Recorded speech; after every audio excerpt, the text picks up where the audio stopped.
Hello everyone. Audio article program में एक बार फिर से आपका स्वागत है। आज का हमारा मुद्दा है भारत अफगान संबंधों में आने वाली है गर्मजोशी। हमारा यह आर्टिकल द इकोनॉमिक टाइम्स में प्रकाशित खबर days when Afghanistan was used by others as so called strategic depth are over, India tells UNSC के सारांश पर आधारित है। इस आर्टिकल में टीम दृष्टि के इनपुट्स भी शामिल है और साथ ही ये सामान्य अध्ययन प्रश्न पत्र 2 के अंतर्राष्ट्रीय संबंध खंड से जुड़ा है।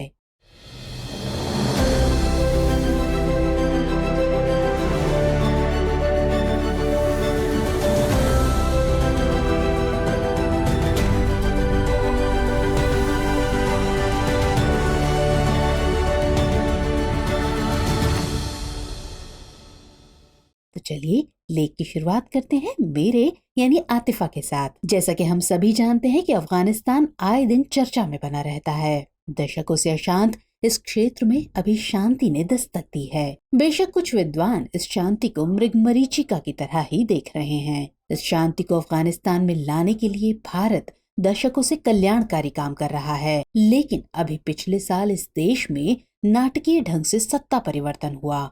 यही वजह है कि यहाँ मानव अधिकारों को लेकर दुनिया अभी भी चिंतित है।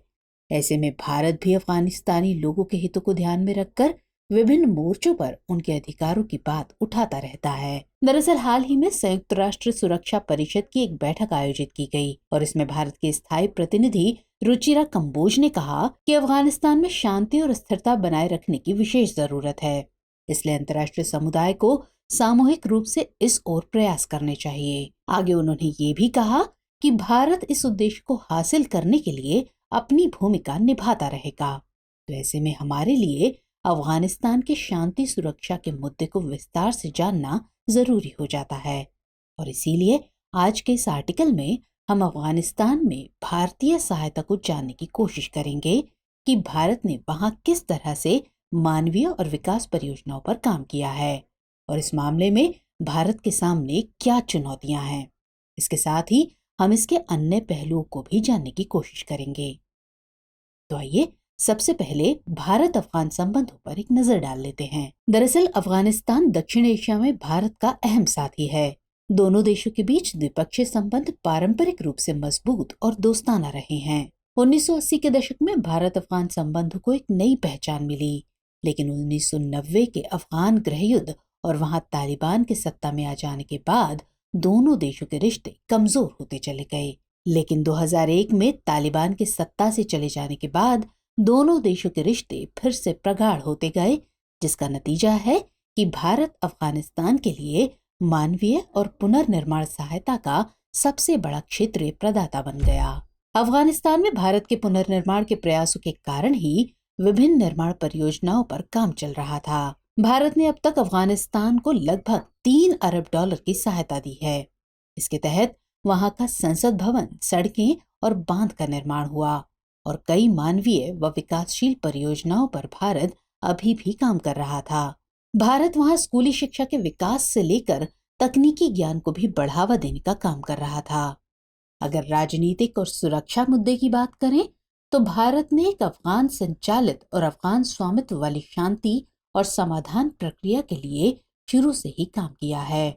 यही वजह है कि भारत वर्तमान स्थिति में भी ऐसे ही काम करने के लिए स्वयं प्रतिबद्ध है। अफगानिस्तान में शांति और स्थायित्व को प्रोत्साहित करने और हिंसक घटनाओं पर लगाम लगाने के लिए उचित और सार्थक कदम उठाने का भारत समर्थक है। रणनीतिक भागीदारी के रूप में भारत आज भी द्विपक्षीय विकास सहयोग को मान्यता देता है। अफगानिस्तान में सामाजिक, आर्थिक अवसंरचना और मानव संसाधन विकास के लिए भारत अफगानिस्तान की भरपूर सहायता करने के लिए आज भी तैयार है। इन सहायताओं के अंतर्गत क्रियान्वित परियोजनाओं के सकारात्मक प्रभावों को ध्यान में रखते हुए अफगानिस्तान के संदर्भ में एक महत्वाकांक्षी और दूरदर्शी समाधान का भारत प्रबल समर्थक है। गौरतलब है कि भारत ने अफगानिस्तान की पिछली सरकार के साथ व्यापक प्रभाव वाली 116 समुदाय विकास परियोजनाओं को आरंभ करने पर सहमति जताई थी। इन्हें अफगानिस्तान के 31 प्रांतों में क्रियान्वित किया जाना था। इनमें शिक्षा, स्वास्थ्य, कृषि, सिंचाई, पेयजल, नवीकरणीय ऊर्जा, खेल अवसंरचना और प्रशासनिक अवसंरचना के क्षेत्र भी शामिल थे।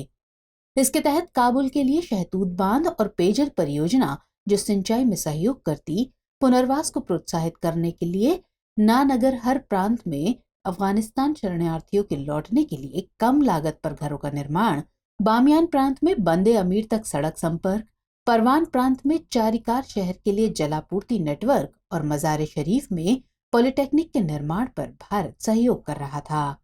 इसके अलावा कंधार में ANASTU अनास्तु यानी अफगान राष्ट्रीय कृषि विज्ञान और प्रौद्योगिकी विश्वविद्यालय की स्थापना के संबंध में भी भारत ने सहयोग का भरोसा दिया था।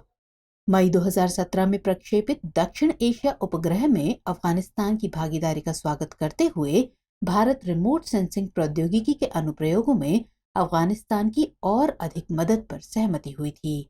इससे पता चलता है कि भारत कैसे अफगानिस्तान में मानवीय और विकासशील परियोजनाओं के विकास के लिए प्रतिबद्ध था।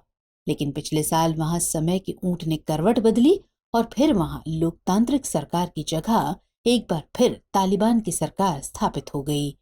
इस वजह से एक और बार अनिश्चितता की स्थिति आ गई है।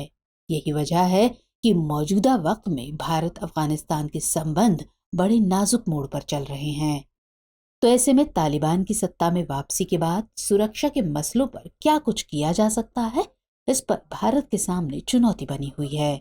इसलिए अब हम समझने की कोशिश करते हैं कि सुरक्षा के मोर्चे पर भारत के सामने क्या चुनौतियां हैं। दरअसल मानवीय सहायता के मोर्चे पर अफगानिस्तान को भारत लगातार मदद मुहैया करा रहा है। चाहे फिर वो कोरोना महामारी के चरम दिनों में भारत से अफगानिस्तान में दवाइयों को पहुंचाना हो, PPE किट, मास्क, सैनिटाइजर मुहैया कराना हो या फिर वहां वैक्सीन उपलब्ध कराना हो। यहाँ एक उल्लेखनीय बात यह है कि भारत ने ये सभी सहायताएं निस्वार्थ भाव से मुफ्त में उपलब्ध कराई थी। लेकिन सुरक्षा के मोर्चे पर भारत और तालिबान सरकार के साथ अभी तक कोई ठोस बात निकलकर सामने नहीं आई है। दरअसल बीते साल अमेरिकी सेना के अफगानिस्तान से जाने से जहां तालिबानियों का प्रभुत्व कायम हो गया, तो वहीं भारत को अपनी विकास परियोजनाओं को भी अधर में छोड़ना पड़ा। ऐसे में माना जाने लगा कि तालिबान के प्रभुत्व से अफगानिस्तान में भारत की मेहनत पर पानी फिर गया। दशकों से भारत ने अफगानिस्तान में अलग अलग परियोजनाओं पर जो निवेश किया था, शिक्षा और ठोस बुनियादी ढांचे जैसे सड़कें और इमारतों को बनाने में भारत ने करीब $3 बिलियन का निवेश किया था। आशंका जताई जाने लगी थी कि अफगानिस्तान में भारत कुछ नहीं कर सकेगा क्योंकि भारत ने तालिबान को कभी पसंद नहीं किया है। लेकिन भारत अफगानिस्तानी लोगों के हितों के साथ साथ अपने राष्ट्रीय हितों को सुरक्षित करने के लिए शुरू से ही प्रयासरत था। इस मामले में भारत सरकार ने तालिबान के साथ भी बातचीत शुरू की और विभिन्न मोर्चों पर तालिबान के साथ भारत अपनी रणनीति को धार दे रहा है। यही वजह है कि इस ओर अब आशा की किरण नजर आने लगी है। दरअसल हाल ही में तालिबान के पॉलिटिकल ऑफिस के प्रमुख सुहेल शाहीन ने बताया कि तालिबान के एक प्रतिनिधि मंडल ने काबुल में भारतीय दूतावास के मिशन के प्रमुख से मुलाकात की है। इस मुलाकात में तालिबान ने भारत को अफगानिस्तान में बुनियादी ढांचा परियोजनाओं को पूरा करने के लिए आमंत्रित किया है। मीडिया रिपोर्ट्स की माने तो ऐसी परियोजनाओं की संख्या करीब 20 है जिन्हें पूरा करने के लिए भारत को आमंत्रित किया गया है। इस कदम के बाद दोनों देशों के बीच बढ़ी दूरी के कम होने की उम्मीद जताई जा रही है। तो अब ऐसे में जाहिर है कि इस मसले पर भारत समझदारी से कदम उठाएगा।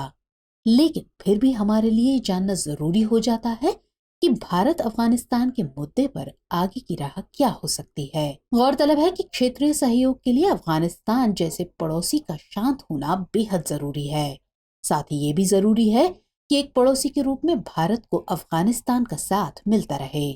इसके लिए अफगानिस्तान में विकास कार्यों के अलावा भारत को अफगानिस्तान समेत दूसरे पड़ोसी देशों के साथ भी क्षेत्रीय सहयोग बढ़ाने की जरूरत है। जहां तक अफगानिस्तान में सुरक्षा का प्रश्न है, तो भारत को चाहिए कि वो तालिबान के साथ सधे हुए तरीके से बातचीत को आगे बढ़ाए। लिहाजा तालिबान को इस मामले पर भी राजी करने की कोशिश करे कि वो अफगानिस्तान की जमीन को किसी दूसरे देश के लिए इस्तेमाल नहीं होने देगा। हालांकि क्षेत्रीय सुरक्षा को ध्यान में रखते हुए भारत को कूटनीतिक स्तर पर भी काम करने की जरूरत है। तो कुल मिलाकर भारत को इस मामले में सचेत रहते हुए अफगानिस्तानी लोगों और अपने राष्ट्रीय हितों को प्रमुखता देनी चाहिए। चलिए अब नोट कर लीजिए आज का सवाल। सवाल है, अफगानिस्तान चुनौतियों का एक ऐतिहासिक रंगमंच है। इस कथन की समीक्षा करते हुए अफगानिस्तान में भारत की भूमिका को समझाइए। आज के एपिसोड में इतना ही। मुलाकात होगी अगले एपिसोड में। तब तक के लिए जय हिंद।